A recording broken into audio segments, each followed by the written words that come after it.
last couple of years to deal with this overall issue of anti-Semitism. And I know many of you are personally impacted by what's happened in Israel.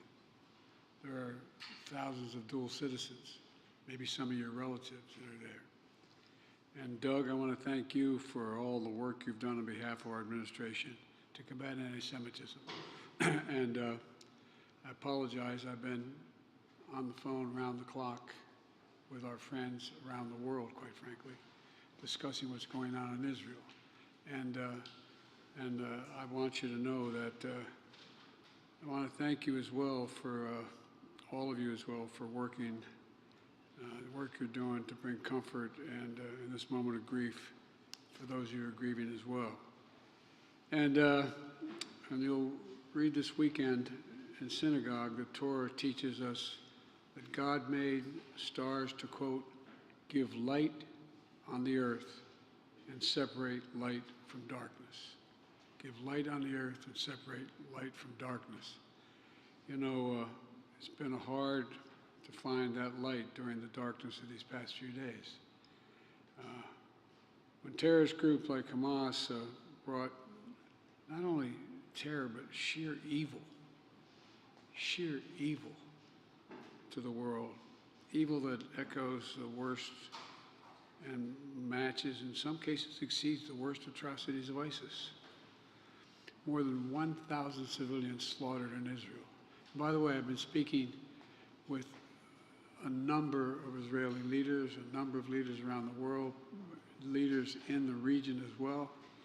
And, you know, among those who have been victimized, this evil, who've been killed, are at least 22 American citizens. This attack was a campaign of pure cruelty, not just hate, but pure cruelty against the Jewish people. And I would argue it's the deadliest day for Jews since the Holocaust. The deadliest day since the Holocaust. One of the worst chapters in human history that reminded us all that expression I learned from my dad early on, silence is complicity. Silence is complicity. It really is. And I want you to know, I think you've already figured it out, I refuse to be silent, and I know you refuse to be silent as well.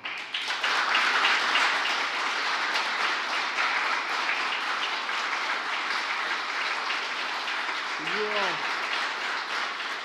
I know you're here with my senior staff, you all represent a voice that America has to hear. America can't be silent. You know, we not only reject terrorism, but it goes beyond that. It goes beyond rejecting terrorism. You know, I spoke with Prime Minister Netanyahu for I don't know how many times, but again this morning. And already we're surging additional military assistance to the Israeli Defense Force, including ammunition, interceptors to replenish the Iron Dome, and we've moved the U.S. carrier fleet to the Eastern Mediterranean, and we're sending more fighter jets there in that region, and made it clear to the Iranians, be careful. We want to make it real clear. We're working on every aspect of the hostage crisis in Israel, including deploying experts to advise and assist with recovery efforts. Now, the press is going to shout to me, and many of you are, that, you know, what are you doing to get these folks home? If I told you, I wouldn't be able to get them home. Folks, there's a lot we're doing. A lot we're doing. I have not given up hope on bringing these folks home. But the idea that I'm going to stand here before you and tell you what I'm doing is bizarre. So I hope you understand how bizarre I think it would be to try to answer that question. In the days ahead, we're going to continue to work closely with our partners in Israel and around the world to ensure Israel has what it needs to defend its citizens, its cities, and to respond to these attacks. As I said yesterday, my commitment to Israel's security and the safety of the Jewish people is unshakable. The United States has Israel's back, and I have yours as well, both at home and abroad. You know, you can see the pain in some of your faces. I walked into this room. You okay, kiddo? Well, your fear for family, friends back in Israel, We worry about kids being targeted in school, about going about their daily lives. You're hurt by the downplaying of Hamas's atrocities and blaming Israel. This is unconscionable. And I've asked members of my team, including Homeland Security Secretary Mayorkas and Attorney General Garland, to work intensively with our Jewish community partners so many of you here to set up security around Jewish life in America, identify, prevent, and disrupt emerging threats that occur. You know, we're also going to continue to condemn and combat anti-Semitism at every single turn, at every turn. You know, the past few days have been a solemn reminder that hate never goes away. Hold on a second, I used to think you could defeat hate, that you could make it, all it does is go underground. It just goes underground, it doesn't go away. It only hides until it's given a little oxygen, a little bit of oxygen. And that's why I've secured the largest ever increase in funding for physical security for nonprofits, including synagogues, Jewish community centers, Jewish day schools. And in May, we released the first ever national strategy to counter anti-Semitism with the input from many of you in this room. Many of you in this room helped write that. It's the most ambitious, comprehensive effort to combat anti-Semitism in American history, in all of American history. And we're aggressively implementing it. But we must all do our part and forcefully speak out against anti-Semitism and push back against the attempts to deny or distort the facts. To make clear, there is no place for hate in America. Not against Jews, not against Muslims, not against anybody. And we mourn the act you and so many leaders have across the country, showing us what thousands of years of Jewish history has shown us. The enduring strength, and I mean this sincerely, the enduring strength and spirit of the Jewish community. If you excuse a point of personal privilege, you should say in the Senate. That's why I took my kids, everyone when they turned 14 years old, one at a time, put them on a plane and took them to Dachau. I wanted them to see that you could not know what was going on walking through those gates. You could not fail to understand as a country what was going on. And that's a fact. It had a profound impact on my children and my grandchildren. Some thought taking a 14-year-old grandchild was not a mistake, but I took them one at a time. I got 3 more to go. And folks, it's important. You know, the miracle of Israel is Israel. It's Israel itself. The hope it inspires. The light it represents to the world. And folks, I was asked in one of my very frank conversations with Bibi and with Herzog, so why do I feel so deeply about this? It's not about the region. I truly believe, were there no Israel, no Jew in the world would be ultimately safe. It's the only ultimate guarantee. The only ultimate guarantee. The only ultimate guarantee.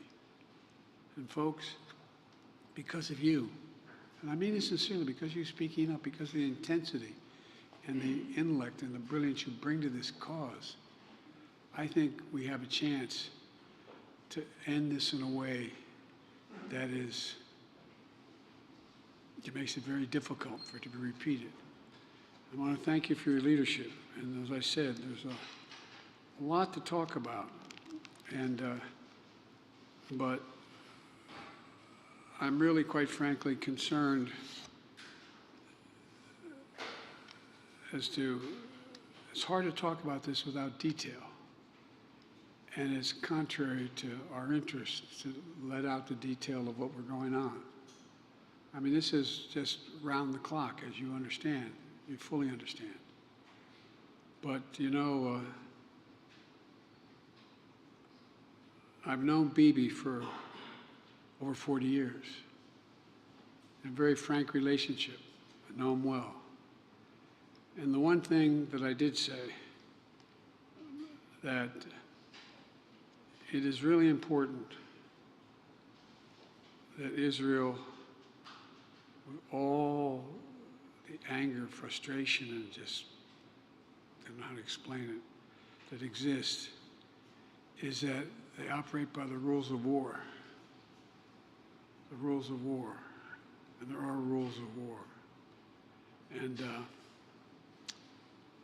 I believe Israel is doing everything in its power to pull the country together, stay on the same page, and we're going to do everything in our power to make sure Israel succeed and, God willing, to bring home those Americans who are in harm's way.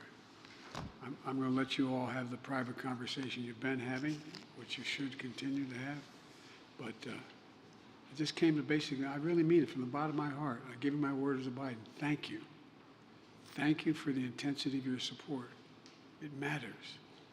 It matters that Americans see what's happening. I mean, I've been doing this a long time. I never really thought that I would see and have confirmed pictures of terrorists beheading children. I never thought I'd ever, anyway, but there are countries in the region that are trying to be of some help, including Arab nations that are trying to be of some help. So, anyway. Mr. President, where do you draw strength and inspiration in these troubling times? From my faith. From my faith. My faith that at the core of every human being is a spark of humanity and decency.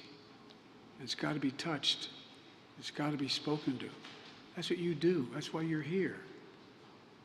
It's not about, you know, revenge. It's about decency. Just basically decent. Just basic decency. Treating people with a sense of, I don't know quite how to say it, but I know we can overcome this. I know we can overcome this. Look, I don't know anything about the kind of loss it's talking here, but I know a little bit like to feel loss. Lose people you adore. Get a phone call saying they're gone. I get that part. Not the same, but I get the part. And what I've learned is that as we persevere, we can grow. And the day will come when the memory of that person or those persons bring a smile to your lips before it brings a tear to your eye. It will happen. It will happen. But God, it takes a long time sometimes. And when it's born out of something that has been anything from a mistake to a vicious intent, you know, it varies in degrees. I'm not saying I know the same. But I just, look, I mean,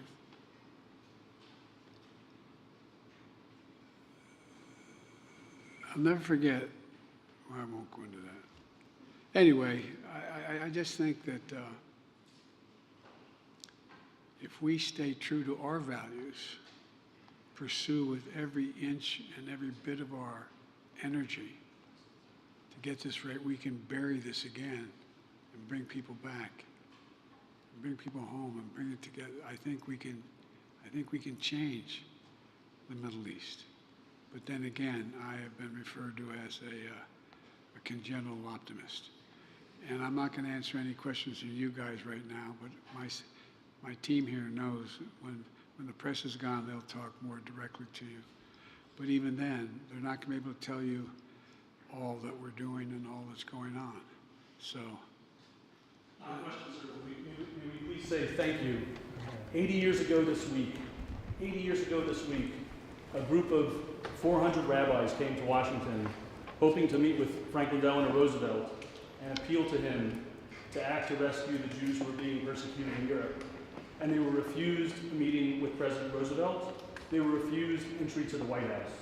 And the fact that we are here today, and you have spoken as the President of the United States so clearly in support of Israel, so clearly in support of the Jewish people, and welcome leaders and representatives of the Jewish community into the White House for this discussion, shows what a dramatic distance we've traveled in these United States, how we as the Jewish community are blessed to live today in these United States, and we thank you for your leadership and your moral clarity.